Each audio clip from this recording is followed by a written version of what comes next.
Hello, I'm the Nostalgia Critic. I remember it so you don't have to.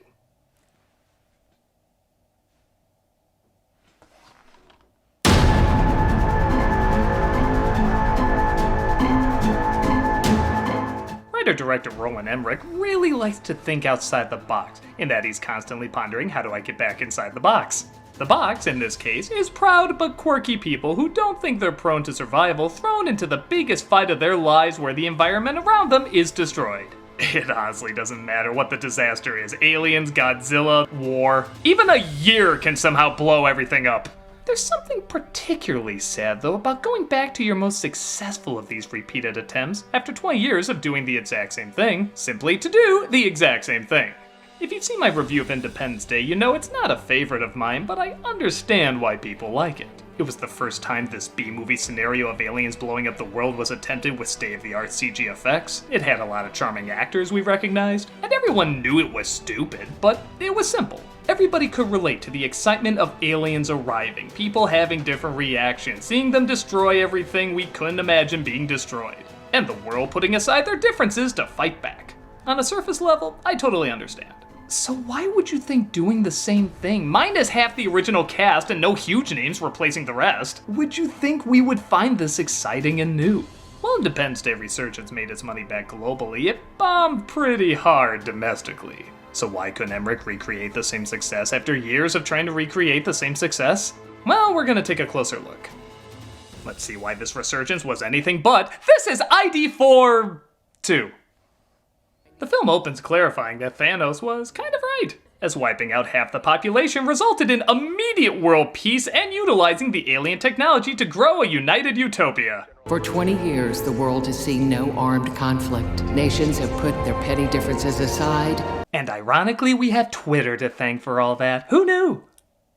The fusion of human and alien technology. I really love even 20 years later, they never gave these things a name. They're still just aliens. Wow, your phone gets really good reception. Thank you, it's alien technology. Man, I disagree with their politics, but I can watch Pornhub faster. What can I say? Chicks dig chocolate.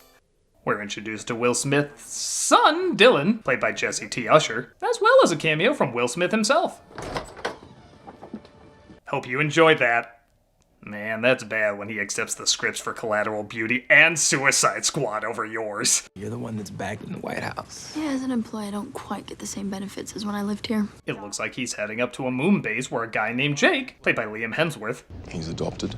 is also giving piss poor exposition because these movies have always been written awful. They have always been written awful! I was the youngest valedictorian in the history of the Academy. There's worse things you could be doing than towing a $500 billion weapon. You never served a day in your life. Hey, can I talk about stuff you already know about me? Only if I can talk about stuff you already know about me. We're so natural. This is natural. It looks like something goes wrong, resulting in Jake's wide range of Phoebe screams.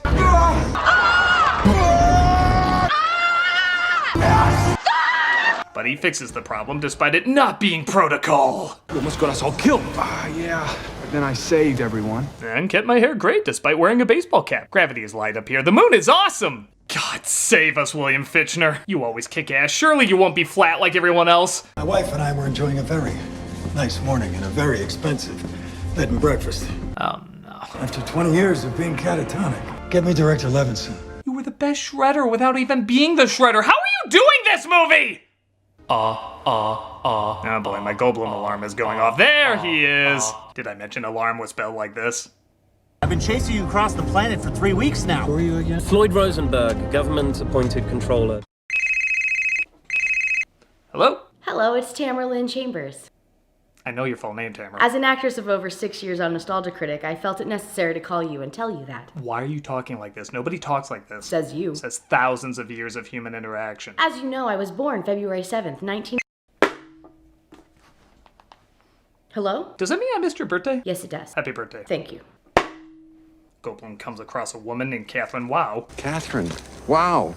And they're both called out to look at one of the ships that landed years ago because the lights suddenly turned on and a mysterious symbol seems to be appearing everywhere. Of course, you're aware that this is the only ship that landed in '96, and so I appreciate you finally granting us this access. Your father was very tenacious. God. What? It's Malcolm X Ray. I know your full name. Your middle initial's X? As you're aware, you're doing a review of Independence Day 2. Why wouldn't I know that! So I appreciate you and your brother doing a review of it, as you are not fans of it. Do you and Tamara have the same dialogue coach? Ah, Tamara, born February 7th, 19... Hello? Did you wish her a happy birthday? Of course I did. I'm not a douchebag. We detected a burst in an X-band frequency directed toward deep space. I know this because I fix cable for a living.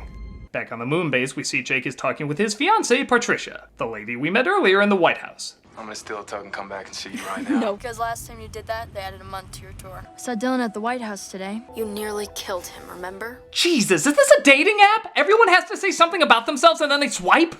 The reporters got it so bad they ask questions that make them look like attention-hungry assholes.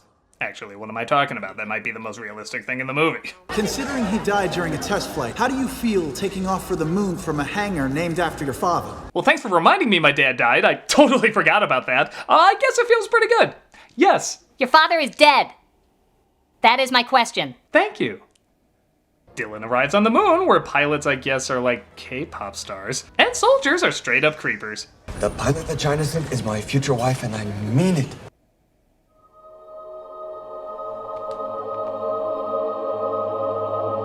Why does that not make me feel better? I think my heart exploded. It's like our souls were communing. It's like those Disney movies where they meet for the first time and get married. Well, that's a cartoon, and this is real life. Cartoons are real!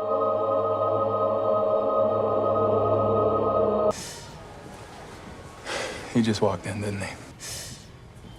Wow! They're really trying to do Billboard's top 20 cliched lines. Just throw in what could go wrong and check, please. And we'll have the entire countdown. We both know what happens when you get in my way. Good to know the world can put their petty differences aside, but A-Train and Zach F. yawn. They can indulge all they want. Just because on a small scale people are petty, that doesn't at all mean it's like that on a big scale. Pfft, you're stupid and stupid. But it looks like also on the moon base they have Brackish, played again by Brent Spiner. Hey, I'd much rather have him back in this than Picard, who wakes up from a coma he's been in for 7,300 days. How do I know this? How else? He tells him this while he's in a coma! You've been in a coma for 7,300 days. My God, it's bad enough you have to tell people who are awake what they already know, but now you're telling people in a goddamn coma? Is there any part of you that thinks that might sound weird? You've been in a coma for 7,300 days.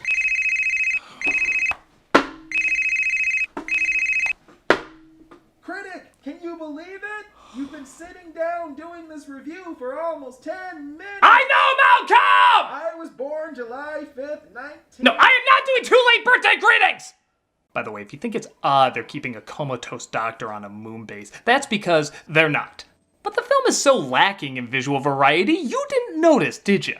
If it wasn't for this caption, we would just assume this was still on the moon base. Yeah, say what you want about the first film, but there was a variety of environments and color. The warm sunrises, the dark alien ships, the white desert, the neon laser blasts. Here it's shit ugly blue, shit ugly blue. Even the desert's somehow shit ugly blue! What a wide variety of shit ugly blue! Bring in the medical team, he's awake! You got a bit fat.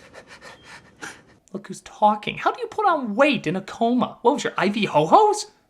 Elsewhere in the hospital. Oh wait, we're back on the moon. Damn it! Jokey Expendable tries putting the moves on the hot pilot. Anyway, I was wondering if you wanted to get a drink, maybe fall in love. Oh, thank God. Hopefully some of you will die.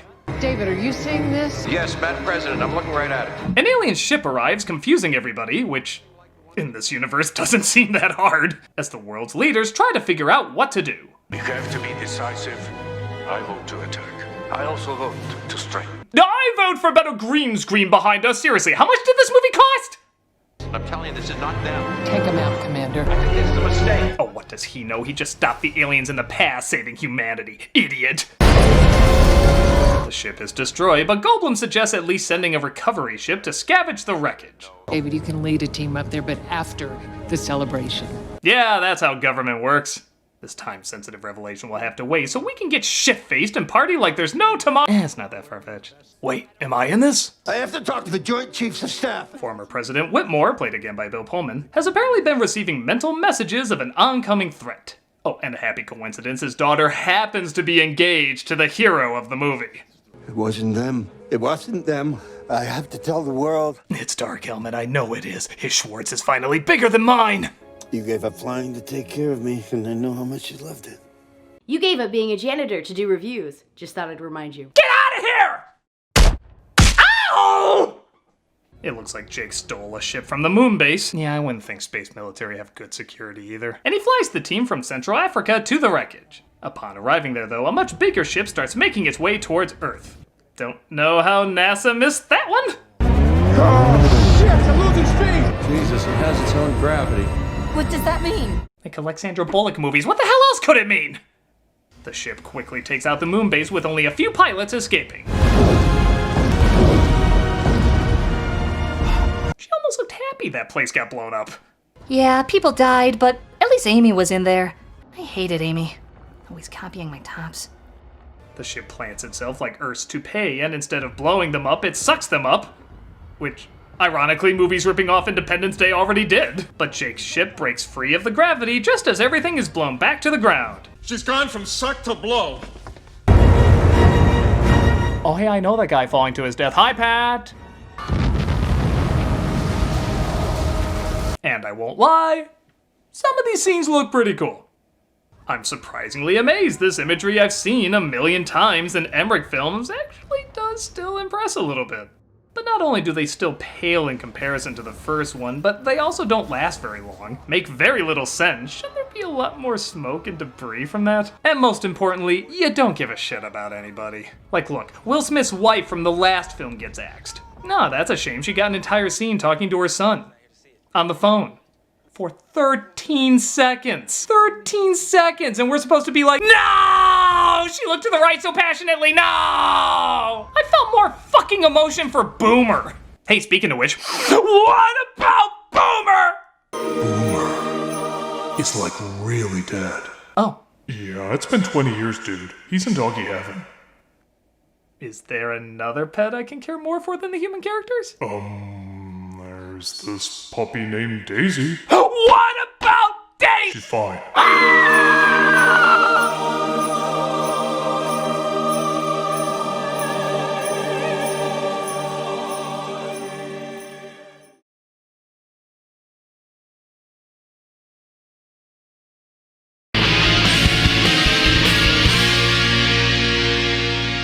After getting a close-up of Spiner's ass, you know what the people want, Emmerich. Pullman sneaks into one of the captured alien cells, because security in this movie is as good as the Death Star. What was that?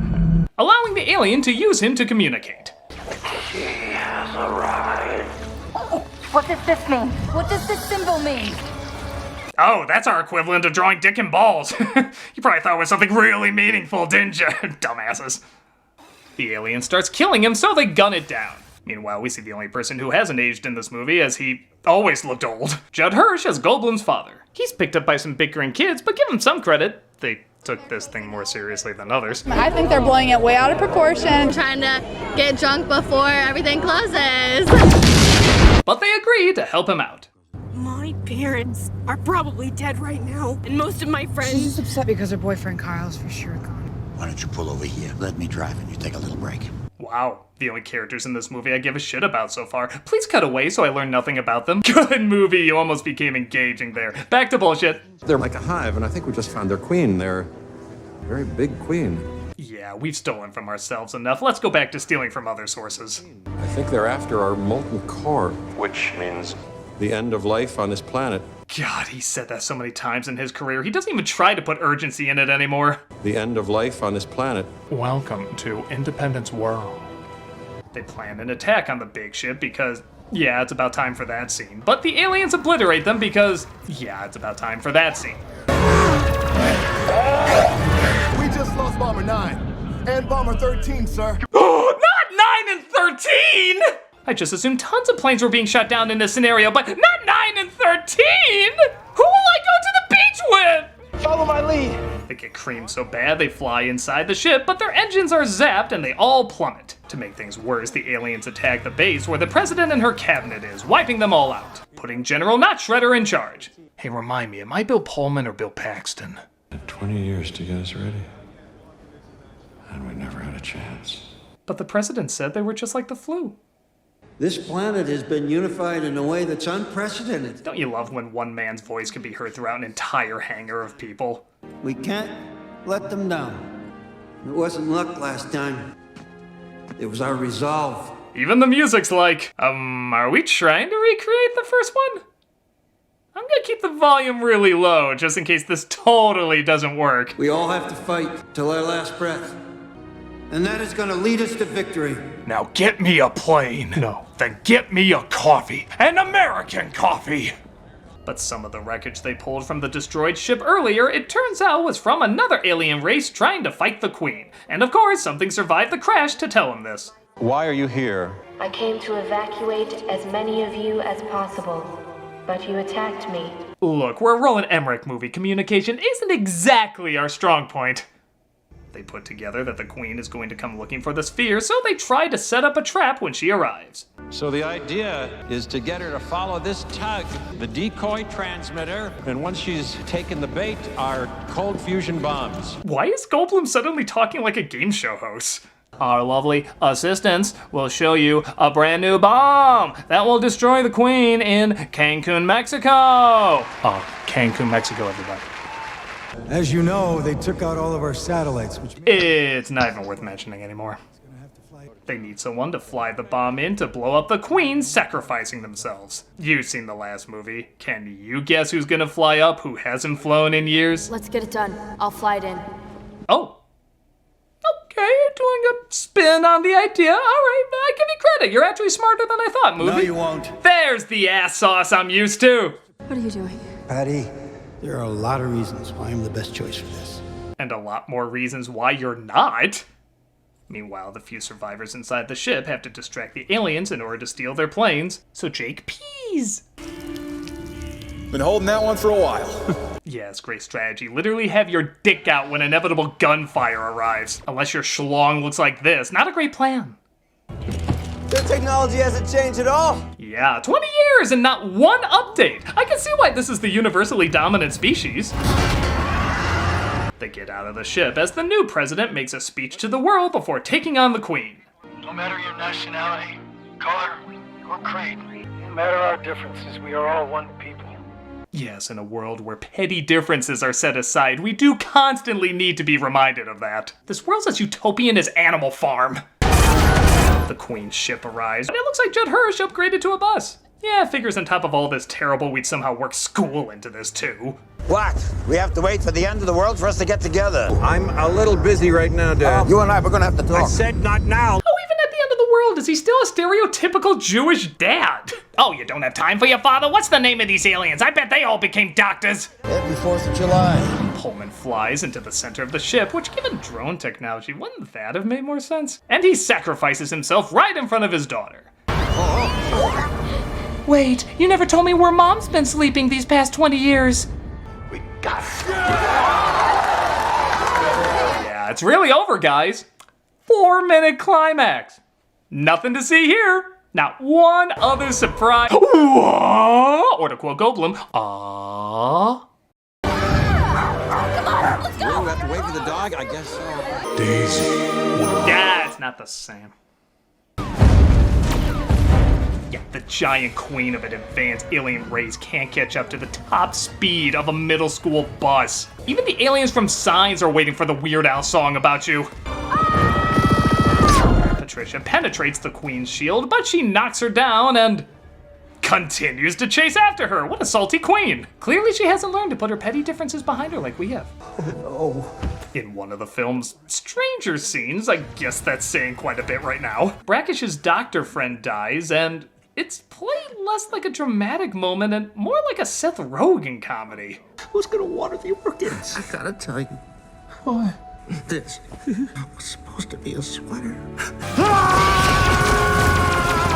I felt more emotion when Kenny died on South Park. Doesn't matter which one. Everyone bands together to take out the Cloverfield monster, and it looks like she's finally weakening. You ready for a close encounter, bitch? Yay, it's the thing like his father said, only empty and sad. They bust her open like a Cadbury egg, only somehow not as gross, and the planet is saved. Alleluia. Oh, and of course, when the Queen dies, the ship just leaves. Maybe we should try that. Dinner first. Hold up. You may want to hear what he said about you first. The pilot of the China ship is my future wife, and I mean it. Oh my god, get away from me! Yeah, that sounds right. But get this. They tracked where the ship is going, and they're now able to follow them. You know what that means. Take the fight to them. When do we leave? We are gonna kick some serious alien ass. Oh, yeah, can't wait for that. Seeing how your American box office went something like this? I find that unlikely. It's not surprising why this film didn't catch on. It's dull, it's forgettable, it's ugly, it's not really fun. And it's just the same shit this director does over and over and over. Why don't you try some different films, like some low-budget dramas? Guess you're stuck blowing shit up.